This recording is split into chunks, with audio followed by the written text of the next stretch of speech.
maamulka waqooyi bari ee Soomaaliya ayaa waxa ay war-saxaafadeed ka soo saareen duqeyn dhawaan ka dhacday deegaano ka tirsan gobolka Sanaag kaas oo lagu dilay dad rayid ah oo ku jiray nabadaan caanka ah deegaanadaasi. war-saxaafadeedkan ka soo baxay ayaa ugu horreyntii waxaa tacsiil lagu diray eheladii iyo qaraabadii uu ka geeriyooday Allahu naxariistay Caaqil Cumar Cabdullaahi Cali Ibraahim kaas oo gaarigiisa lagu duqeeyay taariikhdu markay ahayd 13 bishan sagaalaad sanadkan 2025 waxaana duqeyntaas ay ka dhacday deegaanka Jinacyo oo ka tirsan gobolka Sanaag. sidoo kale war-saxaafadeedkan ka soo baxay maamulka waqooyi bari ee Soomaaliya ayaa lagu sheegay in duqeyntani ay geysteen diyaarado aan la garanayn meel laga leeyahay waxayna ku tilmaameen arrintaasi ay lid ku tahay xasiloonida in nabadgelyada shacabka waqooyi bari ee Soomaaliya. sidoo kale war-saxaafadeedka ayaa lagu sheegay in maamulka waqooyi bari ee Soomaaliya uu si weyn u cambaareynayo falka faashaxun ee lagu beegsaday nabdoonkaas caanka ka ah gobolka Sanaag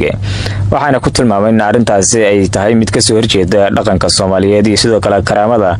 nolosha iyo sidoo kale nabadda shacabka waqooyi bari ee Soomaaliya. ugu dambeyntii war-saxaafadeedkan ka soo baxay maamulka waqooyi bari ee Soomaaliya ayaa waxa ay baaq ugu direen